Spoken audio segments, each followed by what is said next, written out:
तर नमस्कार मित्रांनो, मी प्रशांत सेंडे। आज आपण बघणार आहोत नवीन चॅप्टर नंबर 11 है ना। 8व्या वर्गाच्या स्कॉलरशिपच्या चॅप्टर नंबर 11 बघणार आहोत, जो आपल्याला NMMS मध्ये पण कामात येईल, नवोदयमध्ये पण कामात येईल आणि स्कॉलरशिपमध्ये पण कामात येईल। ठीक आहे, तर चॅप्टरचं नाव आहे रेशो, प्रपोर्शन अँड व्हेरिएशन। मराठीमध्ये आपलं काय आहे, गुणोत्तर, प्रमाण आणि चलन। तर काय आहे गुणोत्तर म्हणजे काय? तर तुम्हाला पुस्तकामध्ये सांगितले असेल काय, दोन क्वांटिटीचे कंपॅरिझन म्हणजे तुलना, दोन क्वांटिटीचे तुलना किंवा कोणत्याही क्वांटिटीची तुलना म्हणजेच काय आहे, गुणोत्तर। पण गुणोत्तर लिहिताना आपल्याला एक गोष्ट लक्षात ठेवायची आहे की दोन्ही क्वांटिटी ज्या तुम्ही क्वांटिटी तुम्ही काय करत आहात, कंपेअर करता, तुलना करत आहात, त्या क्वांटिटीचा युनिट कसा पाहिजे, सारखा पाहिजे। म्हणजे एकाच प्रकारची क्वांटिटी पाहिजे, फक्त त्यांचा युनिट कसा पाहिजे, सारखा। कारण युनिट वेगवेगळे राहू शकतात ना, कोणाचा मिलीमीटर राहू शकते तर कोणाचा सेंटीमीटर राहू शकते। तुलना म्हणजे कशी, तर जसा सपोज मी आहे 30 वर्षाचा आणि कोणीतरी माझ्या काकाचा मुलगा असेल, तो सपोज असेल 15 वर्षाचा, है ना। तर आमच्यामध्ये कसली तुलना होणार आहे, आता दोघंही इयरमध्ये सांगितलं आपापली वय, है ना। तर तुलनासाठी आपण हा गुणोत्तरचा सिम्बॉल वापरतो। ठीक आहे, दोघांकडे सेम युनिट आहे, है ना। युनिट कॅन्सल, तर 15 एक 15 दुने, म्हणजे मी त्याच्या वयाच्या काय आहे, दुप्पट आहे, है ना। कंपॅरिझन करण्यासाठी आपण हे अशा प्रकारचे शब्द वापरत असतो प्रश्नामध्ये। तुम्हाला दुप्पट, तिप्पट, पावपट, दीडपट, है ना, निमपट, अशा प्रकारचे शब्द तुम्हाला पाहायला मिळतील। तर ते काय सांगत असतात, त्यांच्या गुणोत्तर सांगत असतात, है ना। सपोज मी म्हटलं की माझ्यापेक्षा दीडपट साखर माझ्या मित्राकडे आहे, तर हा रेशोमध्ये कसा लिहून आपण, तर सपोज मी म्हणजे आय आणि माझा मित्र म्हणजे आपण पकडू एफ, है ना। तर माझ्या मित्राकडे किती पट म्हणते, दीडपट म्हणजे 3/2, पट म्हणजे इंटू, आहे म्हणजे, ठीक आहे। तर बघा आय आणि एफ यांचा रेशो बघा, हा रेशो आपण असं पण दाखवू शकतो 1/2। ठीक आहे, म्हणजे दोन, सपोज हा होता ए आणि हा होता बी, तर ए आणि बी च्या वयाच्या रेशो आपण या प्रकारे पण दाखवू शकतो, गुणोत्तर या प्रकारे पण दाखवू शकतो, किंवा आपण असं पण दाखवू शकतो A/B = 1:2, A:1:2 या फिर A:2। तर हा बघा, हा इकडे आला डिवाइड मध्ये, तर इकडे काय झाला, म्हणजे माझ्यापेक्षा दीडपट म्हणजे, अच्छा, माझ्याकडे माझ्या फ्रेंडपेक्षा, याचा अर्थ काय झाला, माझ्याकडे माझ्या फ्रेंडपेक्षा दीडपट साखर आहे। ठीक आहे, आपण असा लिहायला पाहिजे होता ॲक्च्युली की माझ्या फ्रेंडकडे माझ्यापेक्षा दीडपट काय आहे, साखर। तर हा कुठं आला असता, खाली, म्हणजे फ्रेंड बाय आय = 3/2। म्हणजे माझ्याकडे अगर 2 किलो असेल तर त्याच्याकडे किती असेल, 3 किलो असेल। अरे कळलं का, है ना। बघा इकडे, माझ्याकडे 3 किलो असेल तर त्याच्याकडे किती, 2। सपोज माझ्याकडे 30 असेल, एक शून्य मी वाढवला, शून्य कसा वाढवला, तर याला 10चा मल्टिप्लाय, याला 10चा, रेशोला आपण सारख्या नंबरनं मल्टिप्लाय करू शकतो। ठीक आहे, हा रेशो आला कसा, तर बघा इथं तुम्ही पाहिल्या असाल, इथं एकाची वय होती 30 आणि एकाची वय किती होती, 15। तर या गोष्टीला आपण असं लिहिलं 15 दुने 30 आणि 15 एक 15। तर हे जी सारखी गोष्ट होती बघा, सारखी मल्टिप्लाइंग फॅक्टर जो होता तो काय झाला होता, कटला होता, आणि तो कटूनच काय आला होता, 2:1 हा रेशो आला। रेशो आपण गुणोत्तरामध्ये त्याचा युनिट काही राहणार, गुणोत्तराचा युनिट राहणार नाही। पण ही व्हॅल्यू आली कशी, तर काहीतरी सेम फॅक्टर, दोघांच्या क्वांटिटी मधला सेम मल्टिप्लाइंग फॅक्टर कटूनच व्हॅल्यू आलेली आहे।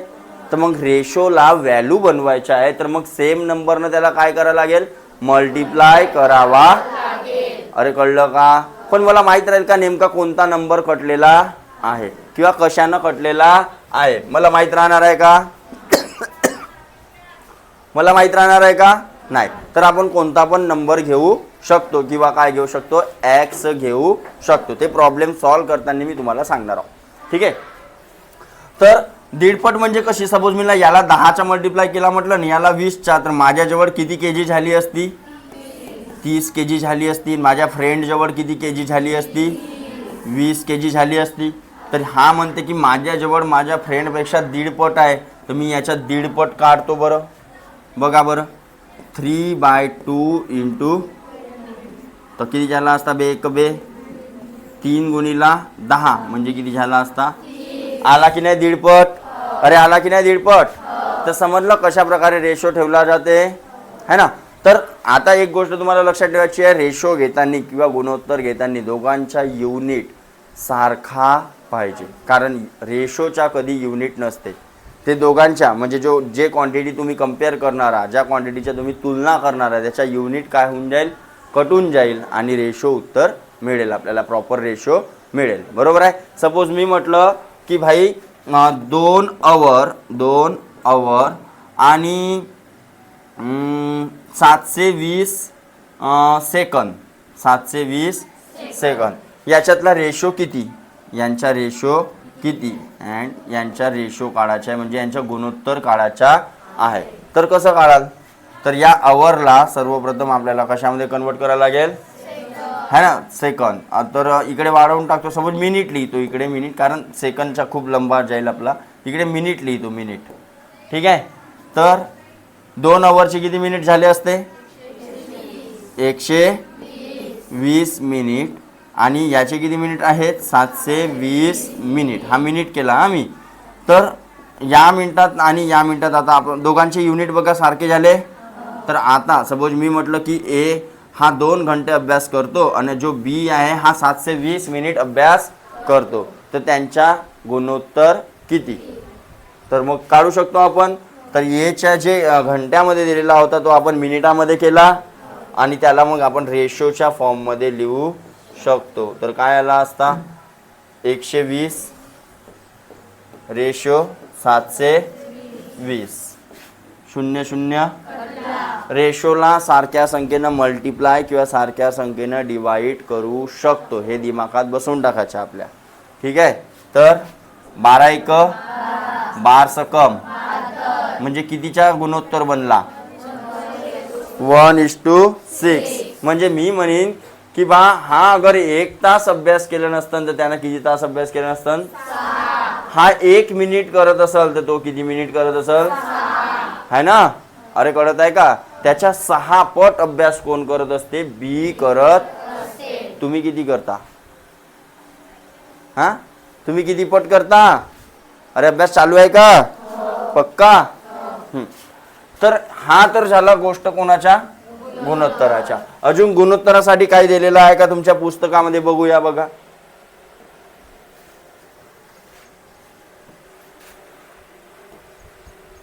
दिलेल्या 2 सजातीय राशींची तुलनात्मक मांडणी म्हणजेच काय आहे, काय म्हटलेलं आहे, सजातीय राशी. राशी म्हणजे बेटा क्वांटिटी, राशी म्हणजे है ना, सजातीय म्हणजे सारख्या.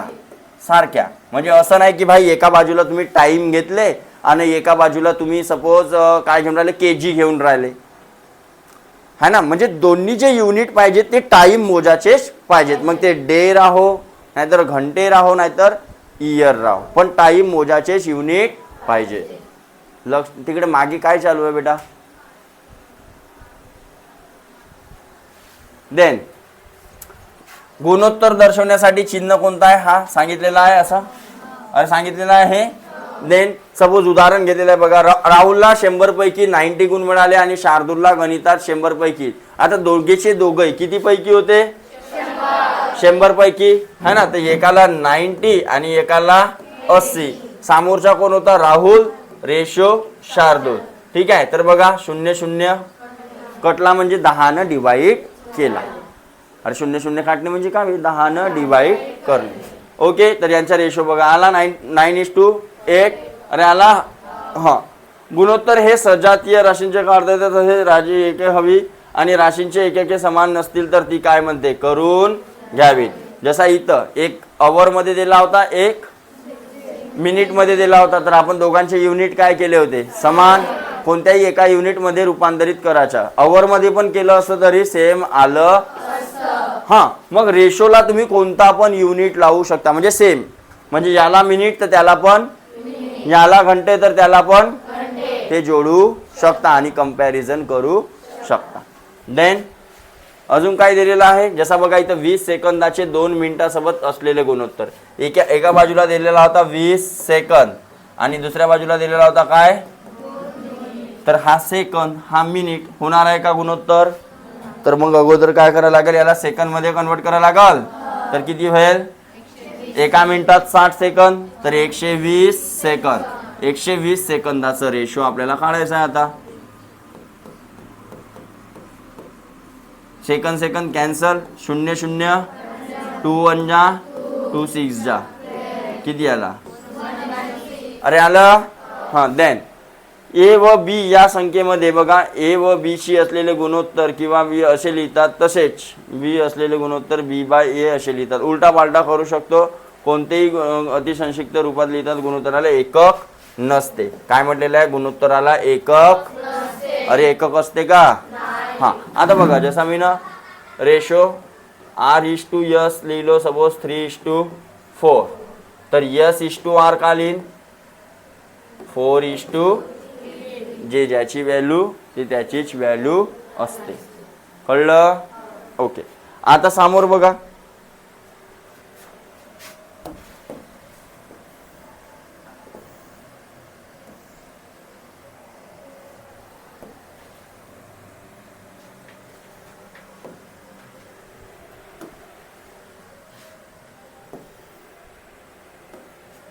त्यानंतर काय आहे, प्रपोर्शन. प्रपोर्शन काय असते बघा,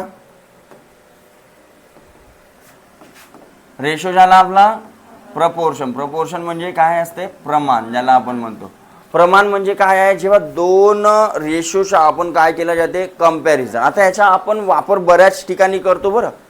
जसं तुमच्या घरी घर वगैरे बांधत असतील, अरे घर वगैरे बांधते, तर तिथे तुम्ही पाहिले असाल, जो कामगार राहते तो त्या मिस्त्र्याला विचारते कितीचा मसाला बनवू म्हणते, अरे म्हणते की नाही म्हणते. तो का म्हणते, 2:1, 2:1 बनवू म्हणते. 2:1 म्हणजे 2 गमील रेती ते 1 गमील सिमेंट. सपोज गिट्टी बी टाकायची असेल तर तो का म्हणते, 2:1 बनवू म्हणते. 2:1 म्हणजे 2 रेती 1 गमील गिट्टी तर 2 गमील, या प्रकारे. अरे म्हणते की नाही, अरे म्हणते की नाही. आता हा रेशो सांगितलं ना त्यांना, हा कावे रेशो. आता हा तर झाला फक्त घमिल्यासाठी, 2 घमिले होते, घमिले समजते ना, कटोरे है ना. सपोज आता हा तेवढ्या जागेसाठी झाला. सपोज मी म्हटलं की बाई 5 मीटर स्क्वेअर एरिया आहे, 5 मीटर स्क्वेअर. मीटर स्क्वेअर समजते ना, म्हणजे 5 मीटर लंबा आणि 5 मीटर चौडा. ठीक आहे, चला एकच पकडून आपण, 1 मीटर स्क्वेअर. 1 मीटर स्क्वेअरच्या एरियासाठी म्हणजे 1 मीटर लंबा 1 मीटर चौडा. याच्यासाठी त्यानं मसाला किती सांगितलं, सपोज 2:1 म्हणजे रेती सांगितलं, गिट्टी सांगितलं आणि सॉरी हां सिमेंट 2 आणि गिट्टी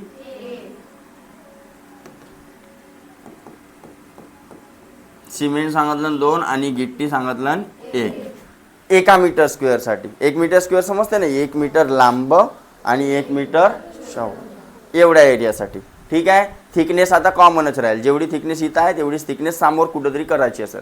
सपोज त्याला पूर्ण स्लॅब टाकायची आहे. सपोज पूर्ण स्लॅब असेल तुमची 50 मीटर स्क्वेअर, 50 मीटर. तर आता क्वांटिटी चेंज होईल का, एवढीच राहील, पण रेशो त्या क्वांटिटीच्या चेंज होणार नाही. तुम्ही सिंपल उदाहरणावरून समजवतो तुम्हाला, सिंपल उदाहरणावरून.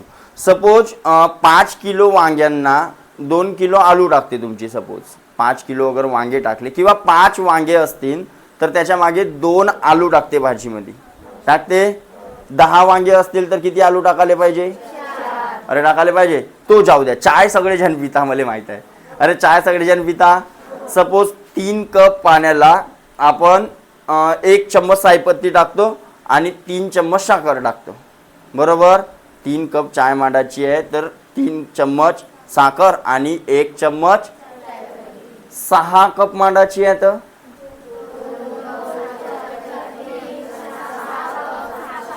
बरोबर आहे. म्हणजे काय करायला लागल, 6 कप झाले इकडे तर चम्मच म्हणजे साखर पण किती 6 चम्मच, पण चायपत्ती म्हणजे 2 न मल्टिप्लाय झाला होता, 3 कप होता तर 2 न मल्टिप्लाय झाला 6 कप झाला. तर 3 चम्मच टाकत होता तर त्याला पण 2 न मल्टिप्लाय करा 6 चम्मच. 1 चम्मच चायपत्ती टाकत होता त्याला पण 2 न मल्टिप्लाय करा. अरे कळत आहे, अरे कळत आहे तुम्हाला है ना. तर काय होत असते, जेव्हा 2 वेगवेगळ्या रेशोचा कंपॅरिझन होत असते त्याला आपण म्हणत असतो प्रमाण.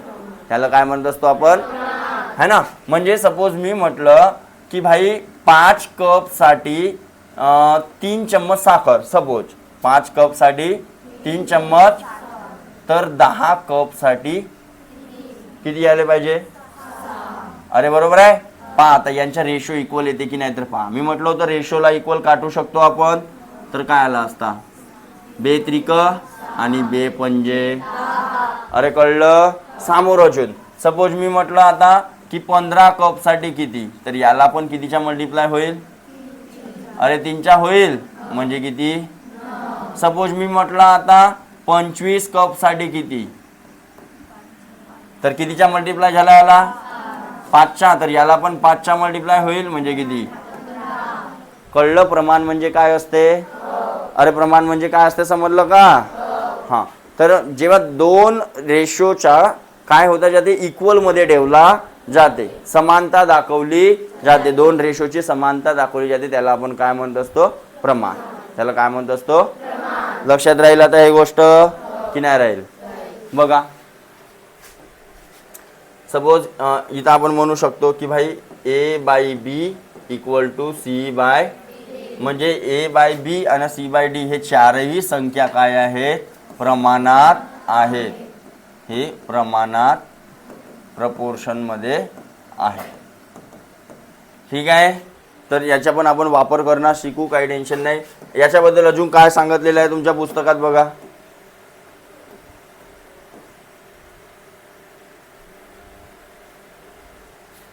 हां. प्रमाण म्हणजे काय म्हणते 2 गुणोत्तराचा काय समानपणा आला. त्यानंतर A/B C/D हे गुणोत्तरे असतील तर बघा ABCD हे काय म्हणता येते प्रमाणात आहे हे गोष्ट म्हणता. जेव्हा ABCD ह्या 4 संख्या प्रमाणात असतात त्यांना आपण या प्रकारे लिहू शकतो. तर आता बघा हे संख्या कशी आली, तर प्रमाणात असलेल्या गोष्टी आपण हे इक्वल मध्ये दोन्ही फ्रॅक्शन, तर हा इकडे मल्टिप्लाय, हा म्हणजे A इंटू D यांचा गुणाकार आणि B इंटू यांचा गुणाकार का राहील म्हणते सारखा. अरे आणि नंतर अंत्यपदाचा गुणाकार इज इक्वल टू मध्यपदाचा गुणाकार. अंत्यपद म्हणजे कोण A आणि D आला. मध्यपद म्हणजे कोण है ना. जेव्हा 3च संख्या सांगितल्या असतील म्हणते, जेव्हा 3च संख्या सांगितल्या असतील, सपोज म्हटलेलं आहे त्यांनी ABC हे प्रमाणात आहेत, प्रमाणात. ठीक आहे. इकडे लक्ष द्या, हे प्रमाणात आहेत. तर मधातल्या संख्येला काय करायचं रिपीट, म्हणजे A/B आणि हेच B संख्या या C बरोबर पण रेशो मध्ये आहे है ना, आणि याला करून टाकायचं इक्वल. आता जेव्हा क्रॉस मल्टिप्लाय कराल तर काय होईल बघा B square is equal to अरे है ना. बघा तर B square is equal to है ना. याला कोणता प्रमाण म्हणतात परंपरित प्रमाण, कंटिन्युअस प्रपोर्शन आपण याला म्हणू शकतो. ठीक आहे. चला आता आपण गुणोत्तर आणि प्रमाण यांच्यावरचे काय पाहू, प्रश्न पाहू, नमुना प्रश्न, त्यानंतर एक्सरसाइज पाहू आणि त्याच्यामध्ये काही ज्या एक्स्ट्रा गोष्टी राहतील ते त्याच्यामध्ये मी सांगीन, तुम्ही काय करून घ्यायचे आहे नोट डाऊन करून घ्यायचा. तर नमुना प्रश्नाच्या आधी अगोदर आपण काही बेसिक क्वेश्चन पाहून टाकू. ठीक आहे. आणि त्यानंतर काय बघू नमुना प्रश्न. त्यानंतर मधामधामध्ये जे पण कन्सेप्ट येतील ते काय करून ठेवाल तुम्ही नोट डाऊन करून ठेवाल. ठीक आहे. बघा सपोज तुम्हाला असं सिंपल प्रश्न विचारू शकते की बा 36 पैसे आणि 2 रुपये यांचा रेशो किती. तर मग आपण शिकलेला रेशो काढायचा आहे तर दोघांचे युनिट कसे पाहिजे है ना, ते जे दोन्ही क्वांटिटी जे दिलेले राहतील ते सारख्या गोष्टीच्या पाहिजे. म्हणजे पैशाच्या आहे तर पैशाच्याच, टाईमच्या आहे तर टाईमच्या रेशोमध्ये. बरोबर. तर काय आहे बघा, इथं 36 पैसे 360 पैसे आहे आणि इथं किती आहे 2 रुपये. तर मग एक तर रुपयाला पैशामध्ये करा, नाही तर पैशाला रुपयामध्ये करा. काय करून, पैशाला रुपयामध्ये करू. ओके. 1 रुपया म्हणजे किती पैसे, तर 2 रुपया म्हणजे किती पैसे होतील, 200 पैसे होतील. आता बघा ही क्वांटिटी आपण पैशामध्ये घेतली आणि ही पण पैशामध्ये, तर आता यांच्या आपण काय काढू शकतो, रेशो काढू शकतो. मग रेशोला सारख्या संख्येनं भाग जाते म्हटलं मी, म्हणजे काटू शकता. हां, तर कितीनं भाग जाते आता बघा, 4नं जात आहे, तर 4नं मी काय करून टाकतो डिवाइड. 4 पंचे 4 9, किती आला रेशो. आता कटते का, मग इकडे मंथ आहे, इकडे काय आहे, तर सांगा. मंथला इयरमध्ये करून टाकू. तर एका वर्षात किती मंथ राहतात, तर 12नं काय करायला लागेल, 12 1 12 4, म्हणजे किती इयर झाले असते. बरोबर. आता रेशो काढतो डायरेक्ट. काही कटला का, इकडे के जी आहे आणि इकडे काय आहे, के जी आणि ग्राम. अरे बराबर. तर मग 1 kg म्हणजे किती ग्राम शिकला होता आपण. ओके. तर 1.2 ला 1000च्या म्हणजे किती झाले असते, 1200 ग्राम झाले असते. मग आता रेशो घेतो मी. ठीक आहे. तर तुम्ही आडव्यामध्ये पण घेऊ शकता, उभ्यामध्ये पण घेऊ शकता. म्हणजे 1200. हां, रेशो घेताना अजून एक गोष्ट इम्पॉर्टंट लक्षात ठेवाल, जी गोष्ट समोर आहे तीच गोष्ट समोर पाहिजे रेशो घेताना. ए दादा लक्ष दे, जी गोष्ट तुम्हाला अगोदर विचारलेली आहे तीच गोष्ट कुठं पाहिजे, समोर पाहिजे. त्याच गोष्टीचा रेशो समोर पाहिजे, नाहीतर उत्तर चुकण्याची संभावना आहे. ठीक आहे.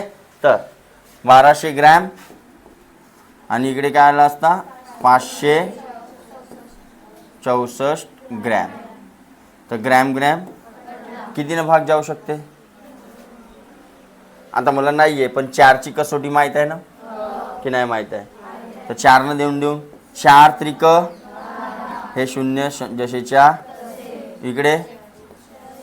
4 1 4, 4 4 4 1 1 4 1. आता 3नं चालला, 3नं भाग चालला. 3 1 3 4, किती राहिले, 2 वर 1 उतरला. 3 7 आता कटू शकत. तर हा आला त्यांचा रेशो. मग प्रमाणाचे काही क्वेश्चन येऊ शकतात. बेसिक क्वेश्चन तुम्हाला कसे येतात बघा. काय म्हणेल की बा ह्या 4 संख्या प्रमाणात आहेत. मग आपण शिकला होता की अगर प्रमाणात असतील तर त्यांना आपण कसं मांडू शकतो. जसं बघा इकडे ए बी सी डी या प्रमाणात होते, तर आपण मांडला होता ए बाय बी आणि सी बाय अरे मांडला होता. तर यांना पण मांडू शकतो का, तर 12 बाय इक्वल टू बरोबर. तर मग कसं सर, तर मग आता कसं सोडवायचं तर शिकलं ना आपण. याला क्रॉस मल्टिप्लाय करू शकतो.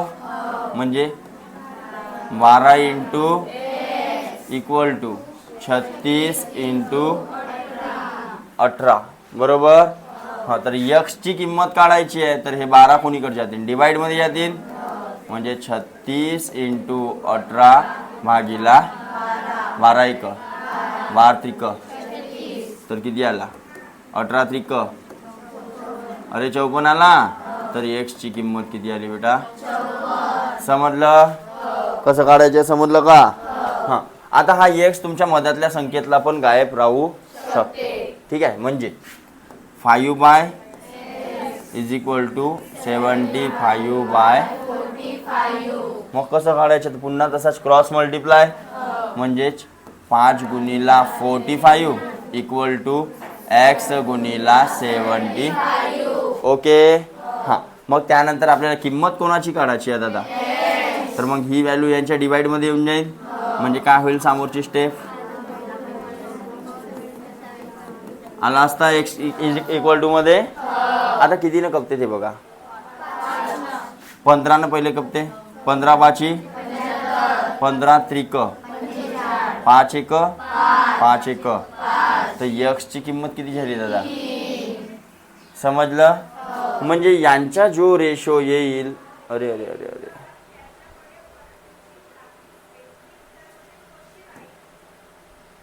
अरे अरे अरे हां, यांचा जो रेशो येईल तोच रेशो यांचा येईल. कळलं का? म्हणूनच त्या प्रमाणात दिलेल्या आहे, है ना.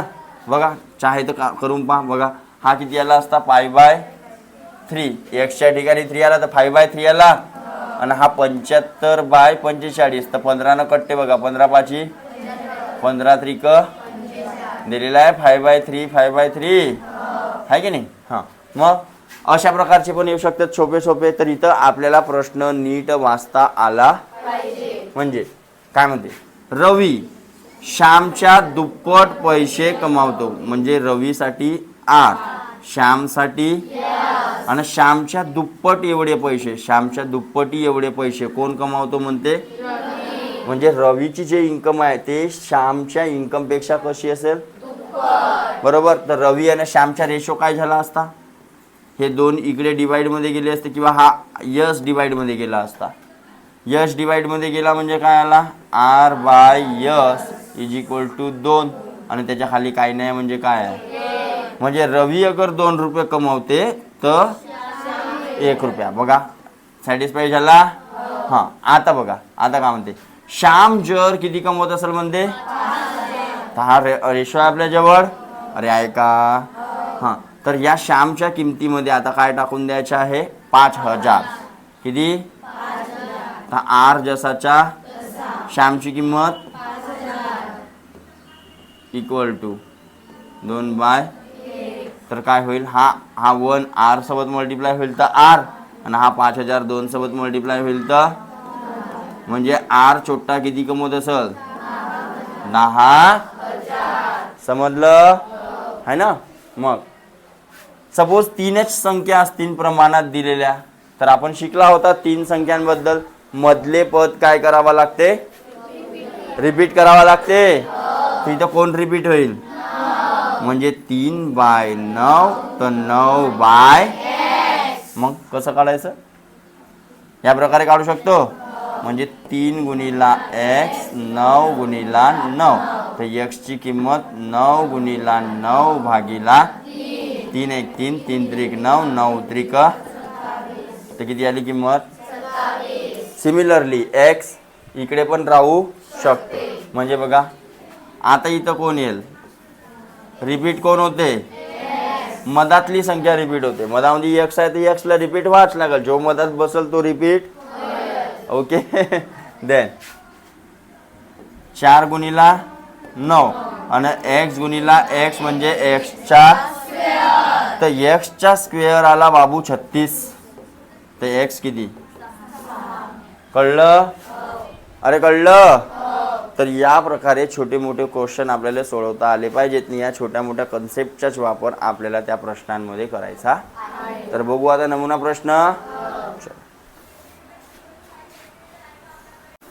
तर बघा आता आपण या चॅप्टरचे काय बघणार आहोत? नमुना प्रश्न.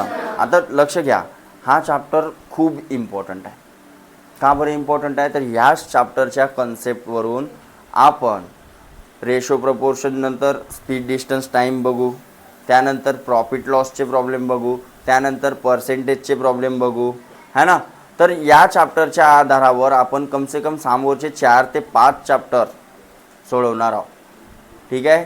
इथल्या कन्सेप्टवर मागचे पोरं लक्ष द्या. इथला कन्सेप्ट वापरून आपण समोरचे 4 ते 5 चॅप्टर काय करणार आहोत? सोडवणार आहोत. तर तुम्हाला काय करायचं, इथं प्रॉपर लक्ष द्यायचं आहे. ठीक आहे. आणि मधामधामध्ये जे मी एक्स्ट्राच्या गोष्टी सांगीन त्या गोष्टी तुम्हाला समोर म्हणजे फ्रंट पेजवर लिहून ठेवायच्या आहेत, नोट डाऊन करून ठेवायच्या आहेत. ठीक आहे. जेव्हा 2-3 प्रपोर्शन येतील तर त्यांची ॲडिशन कशी करायची, जसं हा अशा प्रकारचा येईल आपल्याला. सपोज A:B दिलेला आहे म्हणून 3:4, त्यानंतर B:C दिलेला आहे सपोज 6:7, 6:8. ठीक आहे. आणि C:D दिलेला आहे म्हणेल 1:8. तर कसं आपल्याला काढा म्हणेल A:D.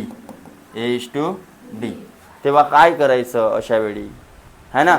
तर अशा वेळी आपण काय करायचं A:B:C:D.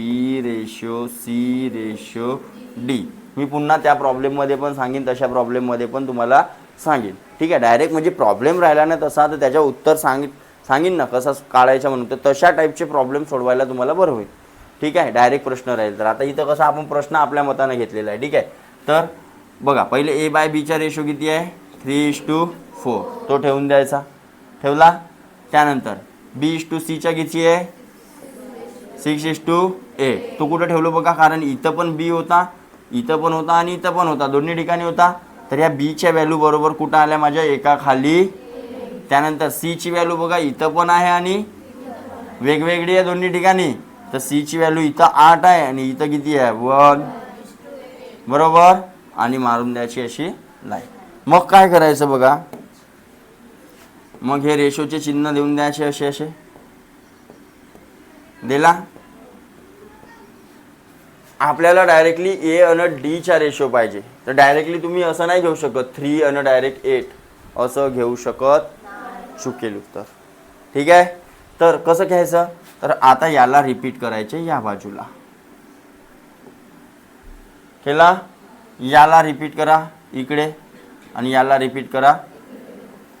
त्याच्या बाजूबाजूलाच रिपीट करायचे. आता इकडे कोण आहे 1 आहे, तर इकडे 1 इकडे. ठीक आहे. बघा आता इथं A ची व्हॅल्यू किती येईल तर 3 गुणिला 6 गुणिला 1. B ची व्हॅल्यू किती येईल 4 गुणिला 6 गुणिला इकडे 4 गुणिला 8 गुणिला इकडे 4 गुणिला 8. ठीक आहे. तर किती आला साइन त्रिक. आता हे मधातल्या व्हॅल्यू काढायची गरज नाही, काढू बी शकता तुम्हाला जे विचारलं ते. सपोज A आणि C च्या विचारलं तर हा तुम्ही काढू शकता है ना. सपोज 8 चौ आणि इकडे 6 चौ आणि इकडे 8 चौ 32. 32 गुणिला 8. 8 दुने 16. हा चला एक 8 त्रिक 24 नाही आहे 25. तर आपल्याला A आणि D चा रेशो पाहिजे होता. तर A ची व्हॅल्यू किती आली A/D करून टाका. A ची व्हॅल्यू 18.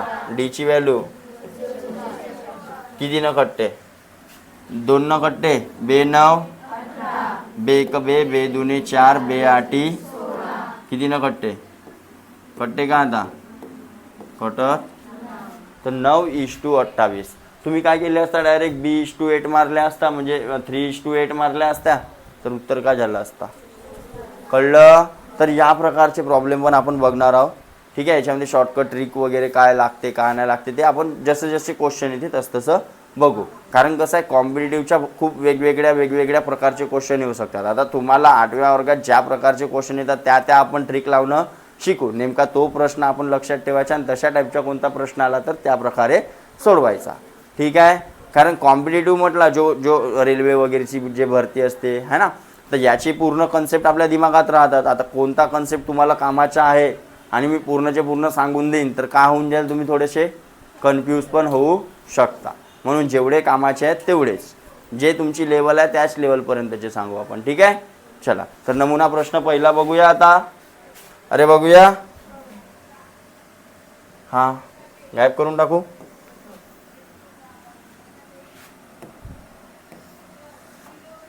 हे भगवान.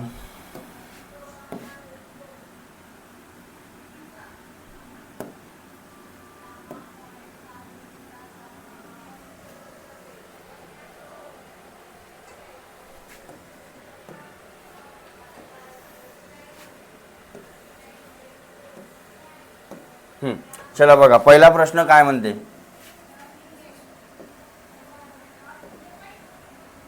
आहे पहिला प्रश्न नमुना प्रश्नातला पहिला प्रश्न आहे. नमुना प्रश्न पहिला काय आहे. एक संख्या x च्या 20% व दुसऱ्या संख्या y चे म्हणजे दुसरी संख्या आपल्याला दिलेली आहे, पहिली संख्या दिलेली आहे x आणि दुसरी संख्या दिलेली आहे चे 25% समान आहेत म्हणते. तर 20 चे किती पर्सेंट म्हटलं होतं भाऊ ना? 20% म्हटलं होतं. तर लिहिलो. चे साठी काय येत असते? चे साठी काय येत असते? बघा, एक्स चे 20% लिहिलो. समान आहेत म्हणते वाय चे किती पर्सेंट? 25. ओके. तर आपल्याला एक्स चे वाय ची असलेले गुणोत्तर काढा, रेशो काढा. तर एक्सच्या खाली वाय ला घेऊन जा ना दादा, गुणोत्तर काढायचं आहे तर घेऊन गेला. इकडे काय होता? ऑलरेडी 25% होता. आता हे व्हॅल्यू इकडे काय करून राहिलेली आहे? तर या व्हॅल्यूला कोणीकडे घेऊन जाऊ? अरे इकडे घेऊन जाऊ. आले आता गुणोत्तरामध्ये. हां, मग पर्सेंट हां, 5 5 5. तर एक्स रेशो वाय किती आला? 5:4. या प्रकारे सिंपल आपल्याला येऊ शकतात, पण येण्याचे चान्सेस सिंपलवाले खूप कमी. त्यांचा वापर वेगवेगळ्या मोठ्या क्वेश्चनमध्ये जो करायचा आहे त्या टाईपचे प्रॉब्लेम आपल्याला येतील. बघा, या चॅप्टरवरून आपल्याला हमेशा कोणते प्रश्न येतील? Word problem. कोणते प्रश्न येतील? आणि तसेच चलनचे येतील, समचलन व्यस्त चलनवाले नाही का. तर त्या चॅप्टरमध्ये कशा प्रकारचे कन्सेप्ट वापरायचे ते सुद्धा आपण बघू त्या टॉपिकमध्ये. ठीक आहे.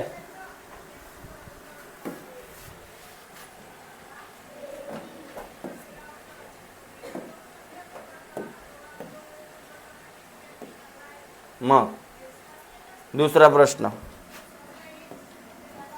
काय म्हणते? एक गाडी एका तासात 42 किलोमीटर अंतर जाते, तर त्याच वेगाने 20 मिनिटात किती अंतर जाईल? आता बघा, हे जे हा समचलन व्यस्त चलन मध्ये पण येऊ शकते, पण स्पीड सेम सांगितलेली आहे त्यानं. अरे स्पीड सेम सांगितलेली आहे. तर एका तासात किती म्हणते? 42. तर सपोज मी स्पीडचा फॉर्म्युला आपला असते डिस्टन्स अपॉन, तर स्पीड दोन्ही ठिकाणी सेम आहे. तर पहिल्या केसमध्ये आपण घेऊन d1 अपॉन t1, दुसऱ्या केसमध्ये घेऊन d2 अपॉन. तर पहिल्या केसमध्ये बघा, ठीक आहे. आता हे नाव आपण देऊ शकतो, नाही बी घेतल्या तरी काही फरक पडत नाही, बस याच्या रूपात मांडा. कारण रेशो आला, स्पीडचा रेशो काय? स्पीडचा फॉर्म्युला काय? Distance upon. तर पहिले काय म्हणते? 42 किलोमीटर किती तासामध्ये? अरे एका तासामध्ये म्हणते. तर त्याच वेगाने, आता चलन आला ना, तर त्याच वेगाने म्हणजे स्पीड तेच आहे म्हणते, म्हणजे हाच रेशो राहील पुन्हा 20 मिनिटात. 20 मिनिटात किती? 20 मिनिटात. इकडे जो टाइम दिलेला आहे 20 मिनिट आणि इकडे म्हटलेला आहे किती. आता हा सारख्या क्वांटिटी आहेत का पहिले मला ते सांगा. हा कशामध्ये होता विचारा? आवर मध्ये होता. अरे बरोबर आहे. आपल्याकडे जो d1 होता तो होता 42 किलो, t1 होता 1 आवर. याला मिनिटात कन्वर्ट केला तर किती मिनिट? अन t2 दिलेला आहे दादा, किती दिलेला आहे? 20 मिनिट. पण आपल्याला काय काढायचं आहे? d2 काढायचा. अरे काढायचा आहे. तर मग रेशो मांडला आपण. आता put the value, get the. d1 होता 42, t1 किती होता? 60 मिनिट. हा रेशो तर त्यांच्या सारखाच राहील ना, कारण स्पीड दोघांची कशी आहे म्हणते? दोन्ही केसमध्ये त्याच वेगाने, म्हणजे स्पीड कशी आहे? सारखी है ना. तर इकडे t2 किती? 20. तर d2 काढायचा. काय करून आपण? Cross multiply. काय करणार आहोत?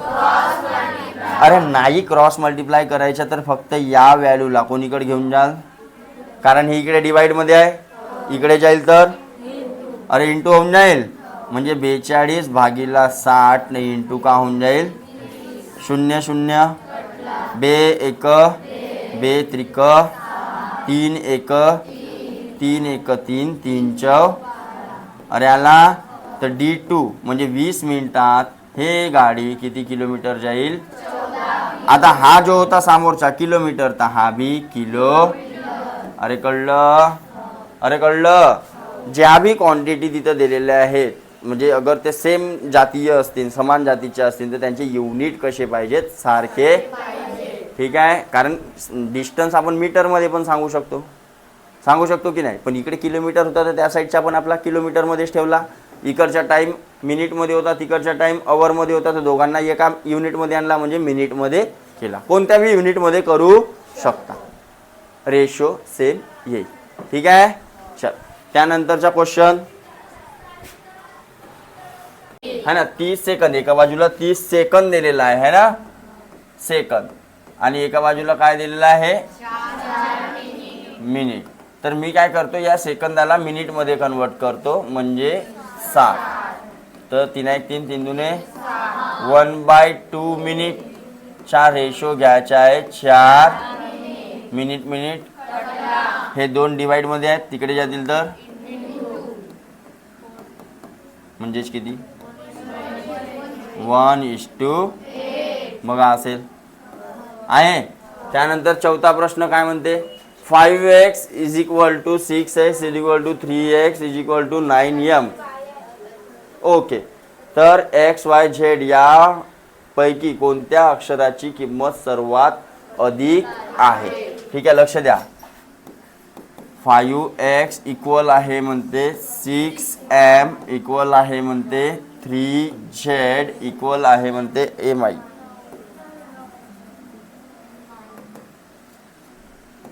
9m च्या बरोबर आहे. तर याच्यापैकी XYZ पैकी कोणाची किंमत जास्त आहे. आता तिघांचा गुणाकार का असेल, चौघाईचा गुणाकार सारखा. चौघाईचा गुणाकार का असेल, आता मी एक एक्झाम्पल देतो. सपोज 30 जो आहे हा 10च्या बी 3च्या फाड्या देते ना 6च्या बी फाड्या देते. ठीक आहे, तर बघा तुम्ही 6च्या जेव्हा फाडा म्हणलो तेव्हा किती वेळा म्हणावं लागला, आणि 3च्या जेव्हा फाडा म्हणलो तेव्हा किती वेळा म्हणावं लागला. पण दोघांचा गुणाकार किती आला, किती आला. म्हणजे काय समजला तुम्हाला इथून, हा जो हा सपोज पकडू आपण मल्टिप्लाइंग फॅक्टर समोरचे हे जे दिलेले आहेत ना, हे हा जेव्हा छोटा होता तेव्हा याचा जो गडी आला होता हा कसा आला होता, यांचे गडी कोण आहेत, बरोबर. तर कोणता येईल उत्तर, हा सगळ्यात छोटा आहे तर याचा गडी कसा येईल, अरे येईल मल्टिप्लाइंग फॅक्टर कसा येईल. बघा ना, हे 3 होते ना 6 होते आपल्याजवळ, तर या इकडे गुणाकार तर सगळ्या दोघांच्या सेम. तर याचा मल्टिप्लाइंग फॅक्टर काय आला होता 10, आणि याचा काय आला होता, हा मोठा आहे म्हणून लहान आला, लहान आहे म्हणून कळली गोष्ट. तर झेडची व्हॅल्यू सगळ्यात जास्त का राहील, मोठी राहील है ना. कधी कधी असे पण प्रश्न आपल्याला येऊ शकतात. देन 5वा प्रश्न काय म्हणते बघा, मैथिली व अरुणा यांच्याजवळ 80 रुपये आहेत. अरुणा व अस्मिता यांच्याजवळ 60 रुपये आहेत. मैथिली व स्मिता यांच्याजवळ 90 रुपये आहेत. तर मैथिली आणि स्मिता यांच्याजवळच्या रुपयाचा गुणोत्तर आला. तसा टाईपचा प्रश्न ABCD टाईपचा, अरे आला. तर जेव्हा पण बघा आता इथं आपल्याला सोडवायचं आहे. ठीक आहे, हा सोपासा आहे तर याला गायब करून टाकू का,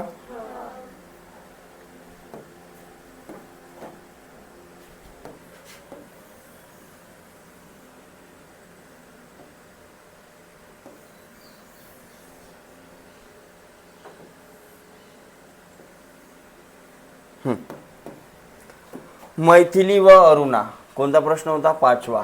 मैथिलीसाठी M आणि अरुणासाठी A. मैथिली व अरुणा यांच्याजवळ टोटल किती रुपये झाले म्हणते. त्यानंतर अरुणा व स्मिता म्हणजे A प्लस S किती रुपये आहेत म्हणते, 60. मग मैथिली व स्मिता म्हणजे M प्लस S यांच्या मिळून किती रुपये आहेत. तर मैथिली व स्मिता यांच्या जवळील रुपयांचे गुणोत्तर किती, कसं काढाल, लावा दिमाग. लावू शकता, नाही लावू शका. ठीक आहे, बघा काय करायचं आहे. सर्वप्रथम काय करून टाका, यांची सगळ्यांची बेरीज. ठीक आहे, अशा टाईपच्या जेव्हा पण येईल, इकडे लक्ष द्या बेटा, अशा टाईपच्या जेव्हा पण येईल प्लसवाला व म्हटलेला आहे ना, गुणोत्तर सांगितलेला आहे का, इथं प्लस म्हटलेला आहे की नाही. याच्या आणि याच्या जवळ एवढे रुपये आहेत, याच्या आणि याच्या जवळ एवढे रुपये, अशा टाईपच्या जेव्हा पण आला तर सगळ्या रेशोची पहिले काय करून टाकाल, प्लस. तिघांचा कंबाईन रेशो काढायचा. कोणाकोणाच्या, मैथिली, अस्मिता नाही, अरुणा आणि स्मिता या तिघांच्या काय काढायचे, कंबाईन रेशो काढायचा, किंवा तिघांची कंबाईन सम काढायची, बेरीज काढायची. तर बघा बेरीज अगर केलो असतो मी ना, तर बघा M प्लस M, अरे आपण हा असाच मांडला असता, M A ये यस यम यस आणि इकडे बेरीज झाली असती 80 न 80 8 न 8 16 न 60 250 पक्का केल्या ना तुम्ही मला भरोसा आहे तुमच्यावर हां 230 पक्का न भरोसा करून हां त्यानंतर यम अन यम ए अन ये यस आणि यस इज इक्वल टू 230 या प्रत्येकामधून काय कॉमन काढला 2 कॉमन काढला तर M plus A plus yes तर M plus A plus yes 230 भागिले तर बघा यम आणि ये आणि यस हे तिघं मिळून किती रुपये आहेत हे आपल्याला मिळाले बे बे ए बे बे ए बे म्हणजे तिघं मिळून यांच्या जवळ किती रुपये आहेत 115 आता ज्याची व्हॅल्यू पाहिजे तो काढू शकता कोणाची व्हॅल्यू पाहिजे मैथिली आणि स्मिता म्हणते मैथिली तर मैथिलीची व्हॅल्यू पाहिजे ना तर याच्यामधून जर मी ये अन यस आता बघा तिघं मिळून 115 आहेत आणि हे दोघं मिळून ये आणि यस मिळून किती रुपये आहेत ऑलरेडी आपल्याजवळ तर मैथिलीचे किती रुपये असतील याच्यामध्ये म्हणून काय करून टाकायच्या याच्यामधून मायनस करून टाकायच्या M plus A plus yes 115 minus ये प्लस यस किती रुपये तर यम जवळचे किती झाले बाबू 45 की 55 झाले त्यानंतर अजून कोणाचे पाहिजे स्मिता तर स्मिताचे पाहिजेत म्हणजे या दोघांचे पैसे मायनस करावं लागेल यम आणि ये तर M plus A plus S is equal to 100 तर यम आणि ये यम प्लस ए मायनस करतो यांचे पैसे तर कोणाचे पैसे वाचले असते यसचे पैसे वाचले असते किती रुपये आणि या दोघांच्या काय काढायच्या आता आपल्याला रेशो म्हणजे गुणोत्तर काढायचा यम आणि यस यमचे किती 55 आणि यसचे किती न कटत आहे 5 न कटत आहे 5 7 जा 5 11 जा तर यम यसच्या रेशो आला 11:7 कळलं आलं मग 3 संख्या प्रमाणात असून त्यांची अंत्यपदे दिलेली आहेत तर मध्यम पद कोणता तर मध्यम पदला काय पकडून टाकतो मी x काय पकडून टाकतो ओके तर लक्ष द्या 7/x x बाय बरोबर यांचा काय होईल गुणाकार होईल तर x² इज इक्वल टू 7 आणि हा ओके आता बघा 7 गुणिला 7/28 तर स्क्वेअर रूट घेतो यांच्या तर इकडे काय भेटला x म्हणजे 7 निघला आणि या 4 मधून का निघला म्हणजे किती रे तर x इज इक्वल टू 14 कळलं अरे समजलं तर आता नेक्स्ट पार्ट मध्ये आपण बघूया यांच्यावरचे स्वाध्याय ठीक आहे तर या बेसच्या आधारावर सर्वप्रथम तुम्ही दोन्ही एक्सरसाइज मधले प्रश्न काय करा प्रयत्न करा सोडवून आणा ठीक आहे आणि त्यानंतर आपण बघू जे नाही जमतील ते ठीक आहे तर स्वातंत्र्य दिवसाच्या सगळ्यांना शुभेच्छा इकडे तिकडे फिरायला जा नको 1 वर्ष कोणी जाल तर काही मरणार नाही या ठीक आहे पण या वर्षी अभ्यास नाही कराल तर पुढच्या वर्षी NMMS ची परीक्षा येईल का नाही तर या वर्षी इकडे तिकडे जायचं नाही चुपचाप घरी बसून अभ्यास करा 1 ते 10 पर्यंत जे चॅप्टर झालेले आहेत त्या सगळ्या चॅप्टरचे काय काढून या तुम्ही फॉर्म्युले काढून या कन्सेप्ट काढून या एका कागदावर ठीक आहे कागदावर म्हणजे कागदाचा एक बंच बनवून टाकायचा तो आपल्याला हमेशा कामात येईल ठीक आहे व्यवस्थित करून आणाल चलो